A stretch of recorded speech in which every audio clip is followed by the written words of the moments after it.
The idea of the paranormal, or even demons, has become something that we have associated with fiction because of movies. However, we often forget about the history of the paranormal, and when it comes to possessions, that many of the stories are actually based in real life. The following documented cases of possession are just that. Here are 10 real-life cases of possession. Number 10 is Elizabeth Knapp. Elizabeth Knapp's alleged possession took place between October 1671 and January 1672. While this case is centuries old, what's so compelling about it is how well documented it is. In the town of Groton, Massachusetts, its town preacher, Samuel Willard, began to notice that one of his servants was acting strangely, so he wrote about it in his journal. Her name was Elizabeth Knapp. Her first symptoms included pain throughout her body, including the sensation of being strangled. She began to see two phantom people walking around her and a man floating above her bed. Samuel Willard documented the case, claiming to witness Knapp speaking in demonic voices and making animal noises. Willard's journal survives to this day, though exactly what happened to Elizabeth Knapp after these occurrences remains a mystery. Number 9 is Anneliese Michel.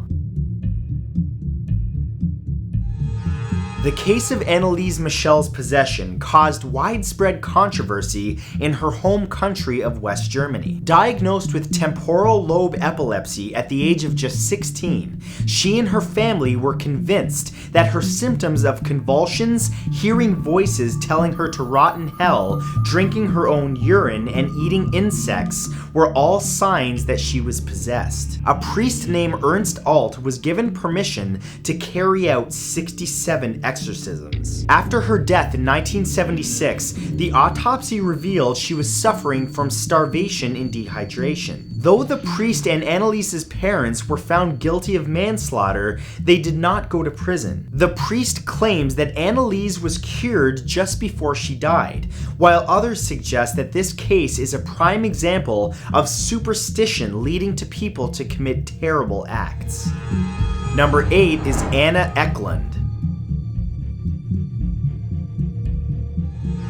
Spanning several decades, the exorcism of Anna Eckland is among the most enduring of all time. Raised during the late 1880s, from an early age she exhibited signs of possession, including revulsion of holy objects. It was rumored that Anna's aunt, Nina, practiced occultism and had placed herbs in Anna's food, which resulted in her possession. After an initial exorcism in 1912, Anna underwent another in 1928.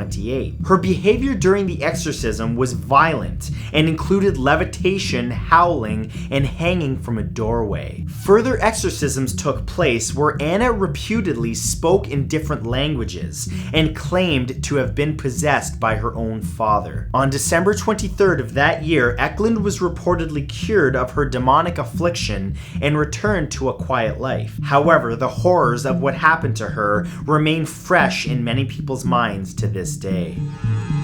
Number 7 is Goulet bin Dittas. The Goulet bin Dittas exorcism took place in Germany between 1842 and 1843 and remains one of the creepiest possession cases on record. Living in the Black Forest, Goulet bin stayed with her 3 siblings. Those living nearby claimed strange events occurred around their home, including ominous noises at night. Soon, Goulet bin reported seeing a female apparition with a baby in its arms. That is when bizarre poltergeist-like activity began, and it wasn't long before Goulet bin was first exorcised. During the exorcism, she said she was possessed by a woman who murdered her own baby. She then proceeded to vomit up objects of sand and glass, with the dead woman speaking through her to those carrying out the exorcism. After 2 years and on Christmas Day, the demonic forces inside her were said to be finally put to rest. But the documented horrors of this terrifying situation are still studied to this day. Number 6 is Chika Irina Cornici. The exorcism of Chika Irina Cornici resulted in 5 members of the Roman Orthodox Church being convicted of murder. Led by a priest called Father Corigianu, the exorcism ended in tragedy when the 23-year-old died. Those involved claimed that she was genuinely possessed, citing the spontaneous nature of her symptoms and that her brother had seen a ghostly apparition move inside of her. Chika had reportedly asked to be tied up to stop herself from committing suicide or murder. When the exorcism finished, she was supposedly cured, but soon she fell ill and died inside an ambulance. Those involved were sentenced to 14 years in prison, but it was later discovered that Chika's death was due to an overdose of adrenaline given to her by paramedics. Number 5 are the Ursuline nuns.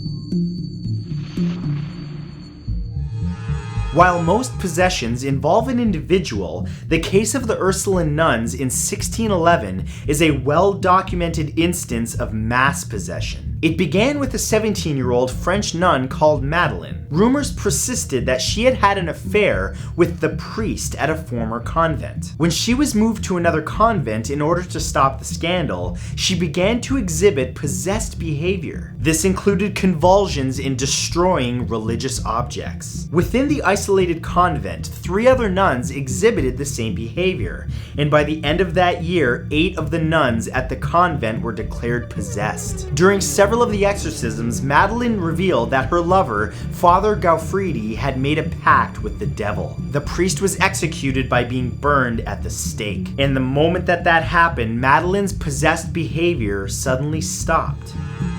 Number 4 is Clara Jimana Saleh.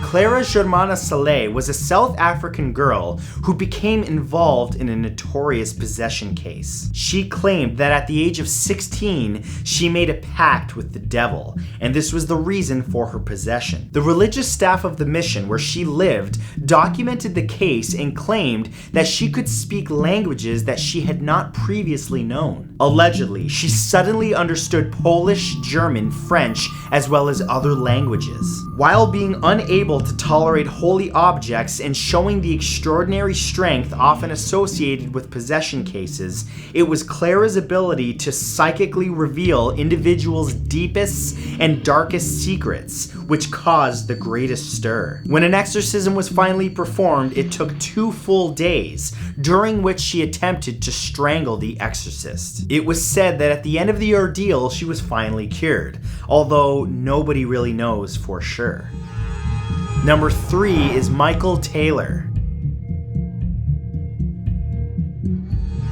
The Michael Taylor possession remains one of the most tragic of its kind. Living in West Yorkshire in England during the 1970s, Michael was married to Christine Taylor. Both were members of a Christian fellowship group, and after being accused of adultery by Christine, Michael said that he had a deep evil within him. It was then that he began acting erratic. As a consequence, a local minister conducted an exorcism, and by the end, Michael was exhausted. He felt as though the 3 demons which he claimed had been possessing him, insanity, murder, and violence, were dormant but still there. The exorcist warned that despite casting out 40 demons, that Michael was still at risk. That day, when Michael returned home, he murdered his wife and his dog, and was found prowling the streets outside by a policeman, naked and covered in blood.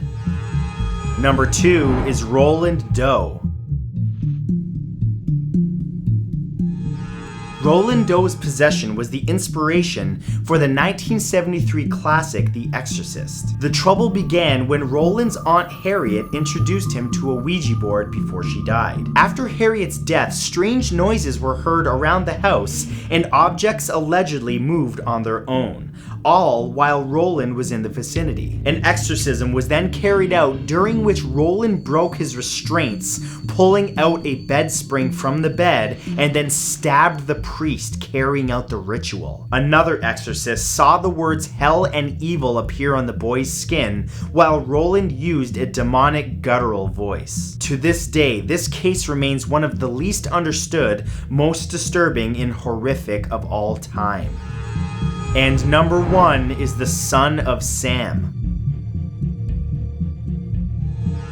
The Son of Sam was an infamous serial killer in the 1970s, but he also claimed to be possessed by a demonic force. His real name was David Berkowitz, and between 1976 and 1977, he murdered 6 people in New York, leaving a letter next to 2 of his victims. In it, Berkowitz refers to himself as the Son of Sam, and states that an entity known as Papa Sam keeps him locked in the attic, and that this demonic father figure yearns for blood to keep itself youthful. When Berkowitz was finally caught, he stated that he had been possessed by a demon. He later converted to Christianity and retracted his claims of possession, but his evil crimes remain inextricably linked to the subject of demonic possession, and that even if these things don't exist, that the idea of them can be channeled to commit bloody atrocities.